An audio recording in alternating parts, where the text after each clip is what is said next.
E aí, pessoal, tudo certo? Hoje a gente vai direto ao ponto, para falar de um passo que muita gente pula, mas que na real define se um sistema vai ser um sucesso ou uma dor de cabeça. A gente vai falar sobre o planejamento de tabelas de banco de dados. Pode até parecer um papo meio técnico demais, mas acredite, essa é a fundação de quase tudo que a gente usa e que funciona bem na internet. Bora entender por quê? E cara, essa analogia é simplesmente perfeita. Tentar criar um software sem planejar o banco de dados antes é a mesma coisa que construir uma casa sem planta nenhuma.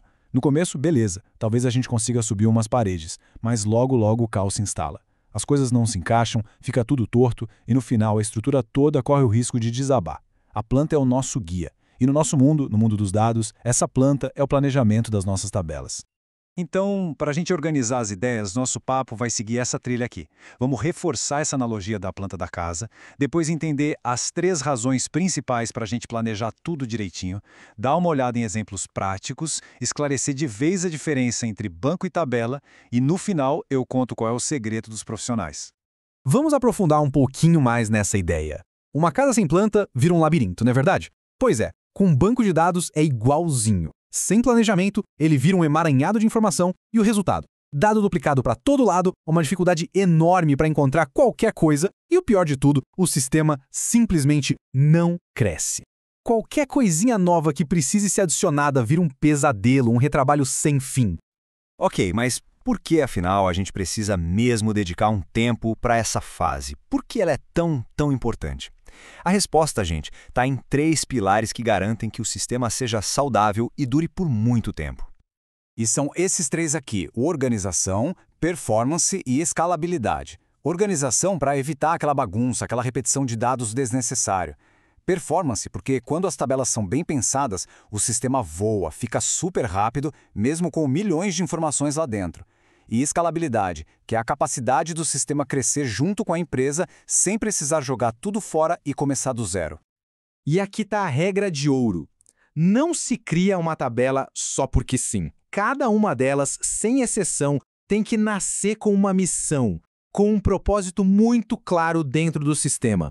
É como se fossem especialistas. Essa tabela aqui cuida dos usuários. Essa outra cuida das mensagens, aquela ali dos produtos, cada uma na sua, fazendo o seu trabalho da melhor maneira possível. E para isso não ficar só na teoria, né? Vamos ver como essa lógica toda funciona em aplicativos que a gente usa todo santo dia. Fica muito claro que, por trás daquela tela bonitinha que a gente mexe, existe uma organização de dados muito, mas muito inteligente.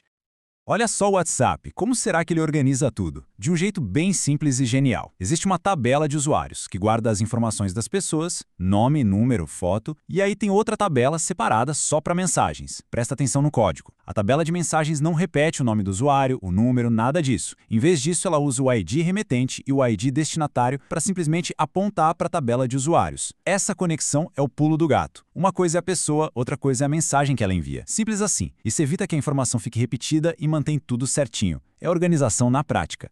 E num e-commerce tipo o Amazon ou o Mercado Livre? A lógica é a mesma? Temos uma tabela para clientes com os dados de quem compra. Outra tabela para produtos, com tudo que está à venda. E a mágica acontece na tabela de pedidos.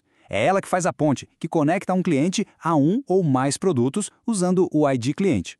É essa estrutura que permite, por exemplo, que o histórico de compras de uma pessoa seja mostrado de forma rápida e organizada. E na Netflix, adivinha? A mesma filosofia. Uma tabela de usuários, outra gigantesca com um catálogo de filmes e séries, e uma terceira, a de histórico, que é sensacional de tão simples. Ela só registra qual ID usuário assistiu a qual ID filme e quando. É essa tabela, com bilhões de linhas, que alimenta aquela sessão continuar assistindo. O padrão é nítido. Cada tabela com sua função, com dados separados, mas conectados de forma inteligente. Agora vamos tirar uma dúvida que é super comum, principalmente para quem está começando a mexer com isso. Qual é, de verdade, a diferença entre um banco de dados e uma tabela? Entender se o errado pode gerar uma bagunça danada lá na frente. A diferença é fundamental, gente. O banco de dados é o projeto maior, sabe? É o container que guarda todas as tabelas que fazem parte de um mesmo sistema. Já as tabelas são as estruturas específicas dentro desses containers. É onde os dados de fato são guardados, organizados por tipo. A ideia é, os dados não ficam jogados de qualquer jeito no banco. Eles são catalogados direitinho dentro de cada tabela. E para nunca mais esquecer, a melhor analogia é essa aqui. O banco de dados é o armário. As tabelas são as gavetas dentro dele. Tem a gaveta das meias, a gaveta das camisetas, a gaveta dos documentos, cada uma com seu propósito, mas todas fazendo parte do mesmo armário. O armário agrupa, as gavetas organizam. Simples, né? Então, qual é a regra prática? Bom, um novo banco de dados a gente cria quando está começando um sistema totalmente novo, que não tem nada a ver com os outros. Por exemplo, o sistema de uma escola e o sistema de uma clínica. São coisas diferentes, então seriam bancos de dados diferentes. Já uma nova tabela a gente cria quando precisa guardar um novo tipo de informação dentro do mesmo sistema. No sistema da escola, por exemplo, a gente teria uma tabela de alunos, outra de professores, outra de turmas, de notas e por aí vai. E tudo isso leva a gente à grande conclusão. Aquilo que de fato separa o desenvolvimento amador do profissional.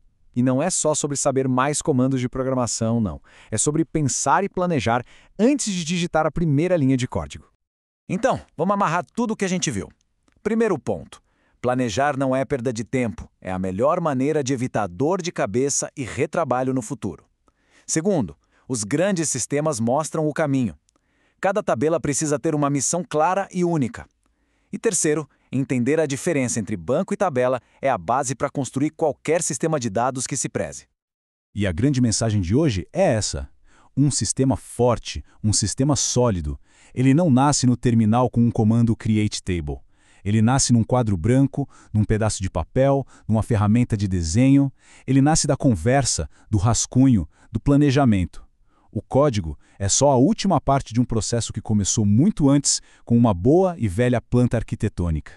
E aí, esse material foi útil? Ajudou a dar uma clareada nas ideias? Se sim, não esquece de deixar aquele like e compartilhar com quem também pode gostar desse tipo de conteúdo. E, o mais importante, qual o próximo assunto que a gente deveria destrinchar aqui? Deixa sua sugestão aí nos comentários. Seguir o canal é o que dá aquele gás para a gente continuar criando cada vez mais. Valeu demais e até a próxima!